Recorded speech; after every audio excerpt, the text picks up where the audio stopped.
Dear students, welcome to our class on Indian Monsoons 4.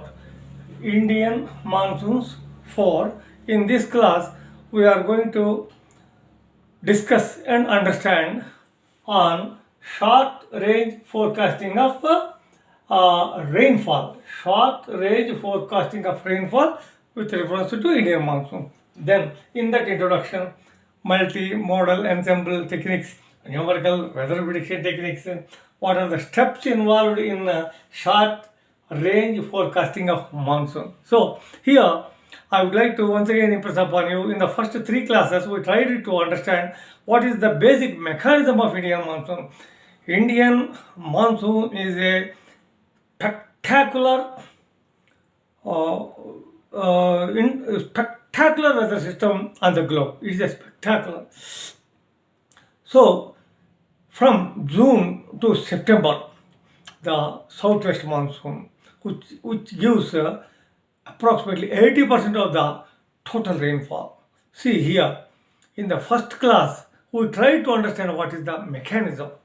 Mechanism is differential heating of land and oceanic or sea or water surfaces. Differential heating of land and water surfaces in a simple word. Then, what are the energy sources for the monsoon? We also discussed that one.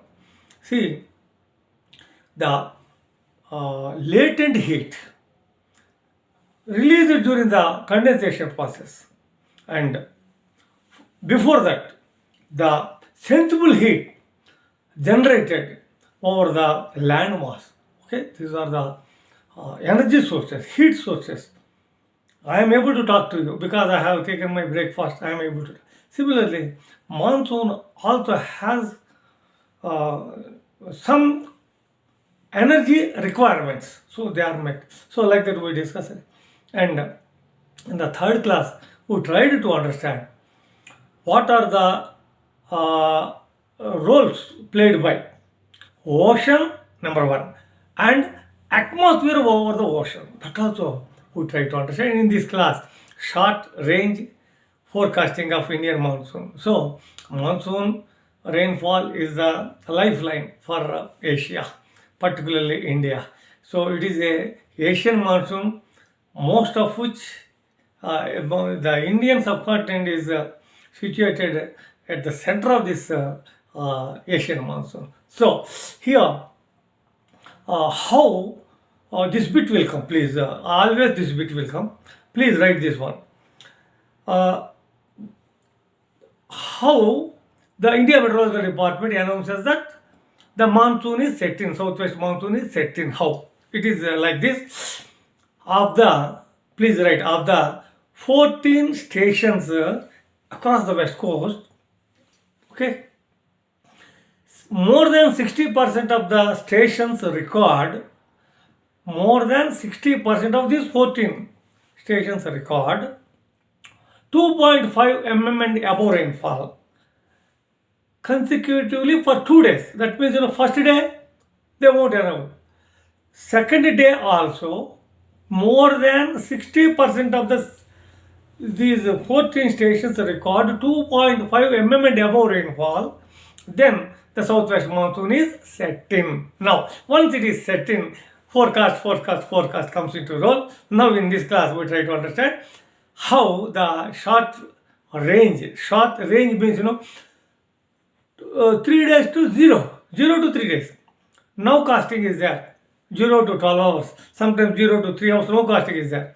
Now, all these things we discussed in the weather forecasting for agriculture. Now, this short range forecasting also from the viewpoint of only agriculture meteorology, not general climatology, not meteorological in a bigger way. So, to what extent an agrometeorologist should learn, to what extent a PG or PhD student should learn in agriculture meteorology, only we discuss. Now, here I would like to impress upon you that monsoon forecasting is a challenging task.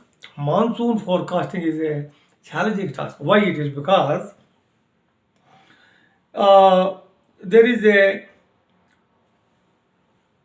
there are weather systems at a different scales. Synoptic scale, mesoscale, global scale, ICTZ, intercontinental tropical convergence, ITCZ, intertropical convergence. So the systems are numerous systems, numerous weather systems are there.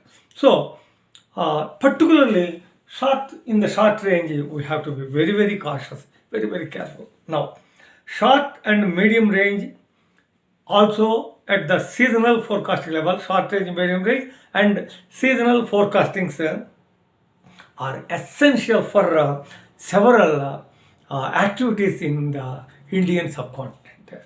First, for farming. The monsoonal rains are the rains taking advantage of which the farmers start the sowings, land preparation, sowings. So from there we start industries require water, human consumption, above all, the transportation is essential. Okay, all these things are governed by our monsoon or rainfall. Of course, flood forecasting is also very, very essential as far as the Indian monsoon is concerned. We have to give in advance to save the lives, to save the properties, to save the crops, to save the animals, to save the forestry, to save the plantation crop. For all these things, we need to give the forecast. Now, forecasting monsoon weather systems and associated rainfall is one of the difficult areas in numerical weather prediction. In the numerical weather prediction, forecasting of monsoon rains is very difficult because in the tropical region, at the large scale, okay, at the global scale, in the tropical region, most of the oceans are there, because of which the temperature gradient is less. So the energy stored, the temperature difference, okay, the gradient of temperature, in other words, is lesser in the tropics, where most of our Asia or India is experiencing the rainfall. I repeat once again, in the equator, okay, tropical equator zone, in the tropical zone, in other words, there most of the water is there, because of which the temperature gradient is less. So here the latent heat is the source of energy here, whereas in the extratropics, the temperature gradient is high. So therefore the potential energy is the driving force. There we have wonderful theory, wonderful equations of physics, even a combination of physics and geography.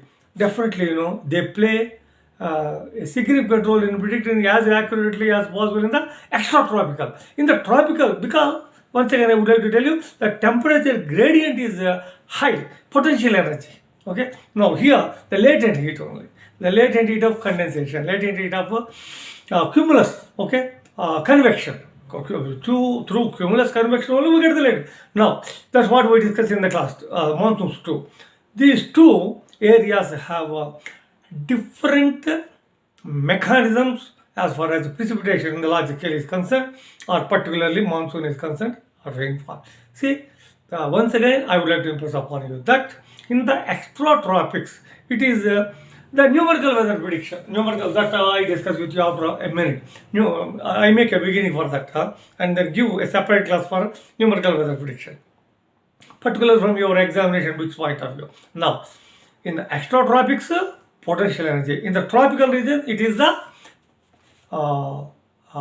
cumulus convection, due to which we get the latent heat. This is what. Now, see, parameterization of cumulus convection in tropical models is therefore very important in the tropics. We should parameterize cumulus convection energy, which is not the case in extratropics. Now, Added to this, there is a problem of large perennial data gaps. Large perennial data gaps exist in the tropics. The reason is most of the tropics is occupied by water. Observations on the water are a limiting factor for using either MME, okay, MME, multimodal ensemble or numerical. That's what. When I had gone for trainings, I learned this one.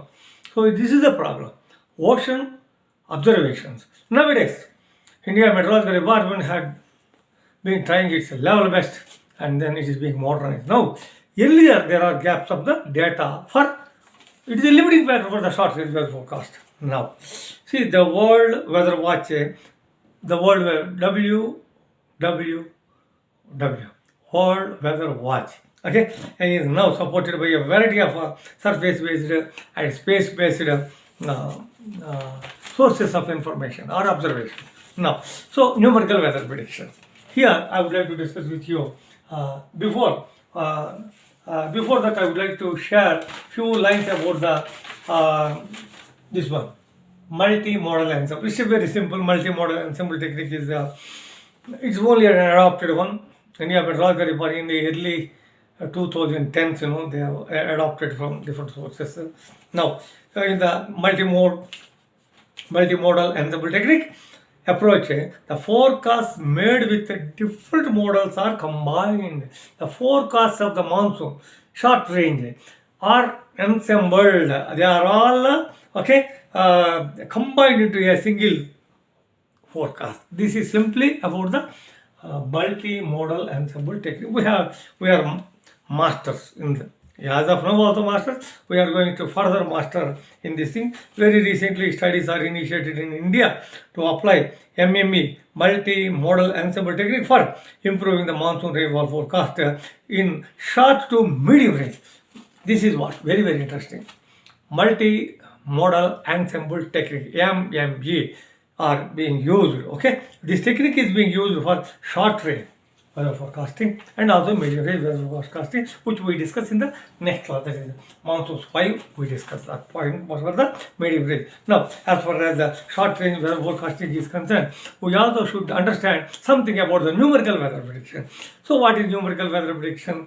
See, there are certain physical equations. There are certain basic physical equations. There are certain principles involved, okay, thermodynamics with reference to, okay, the thermodynamics, in addition to temperature, in addition to the wind, okay, some component with reference to humidity is also added, that means water vapor.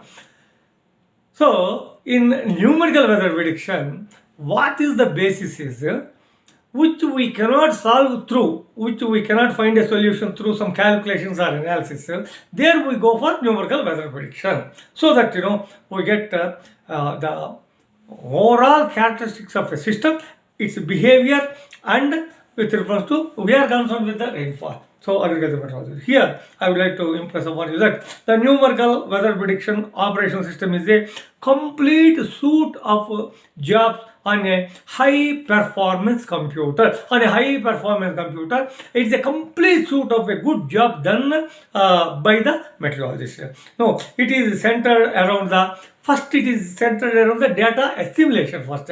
Data from different sources is assimilated, then the forecast model itself. So, in a numerical weather prediction, first data, okay, is assimilated, and then forecasting is not only that one. In addition to that, okay, decoded observations, quality control, pre-processing observations, database of past processed products, including graphical, digital outputs, dissemination, verification, archiving. All these things are all embedded in the numerical weather prediction. Now, all numerical weather prediction models in operational use today solve a form of primitive equations of motion, which, being a statement of basic law of physics, provide a description of atmospheric motion on a wide range of scales. Once again, I would like to impress upon, I explain to you, in the numerical weather prediction models, which are all in operation today, they solve a form of a set of equations of motion, okay, And by solving all these things, they provide a description of the atmospheric motion, okay, on a wide range of scales. What are the wide range of scales? Okay, steps involved in that I will tell. So, in addition to the main thermodynamic variables of wind and temperature, the equations also contain humidity as a variable. The equations are inherently complex. They are non-linear. Inherently complex, non-linear. They cannot be analyzed. We cannot find a solution on paper. So that's why numerical weather prediction is being done. Depending upon the ranges and regions for which the forecast is being made, there are different kinds of models. We use for different scales. Just for your academic interest, I would like to read that. First one, global model for medium range forecast. Regional model for short range forecast. That is for 0 to 3 hours or 12 to 3 hours. Normally, a global model provides boundary conditions for the regional model. Now, see, this is what with refers to short range forecasting and numerical weather prediction or EE. Okay, MME is concerned. Multimodal ensemble techniques or numerical weather prediction techniques we use for short range forecasting of Indian monsoon. These take into consideration, MME takes into consideration different models and their output. And numerical weather prediction takes physical equations, thermodynamic equations of wind, thermodynamic equations of temperature, wind, humidity, all these things. They give a product. I told you the basic limitation. The tropics, the basic limitation, temperature gradient is less. Therefore, the cumulus convection is a source of energy. That's what let it. Now, see, India Meteorological Department operationally runs 4 regional models. India Meteorological Department operationally run 4 models. Number 1, limited area model for 75 kilometers. Okay, MM5 model for 75 kilometers resolution. Okay, same. WRF at 27 and 9 kilometer resolution. Quasi Lagrangian model, QLM we call it as a short range prediction. This bit will come short range forecasting. India Meteorological Department uses quasi Lagrangian model, QLM. That's what it is also used to track the cyclone. This bit also will come. Please note it. Now, so finally we try to understand what are the steps involved in short range forecasting of monsoon. Simple steps are involved. Number 1, identification of weather producing system.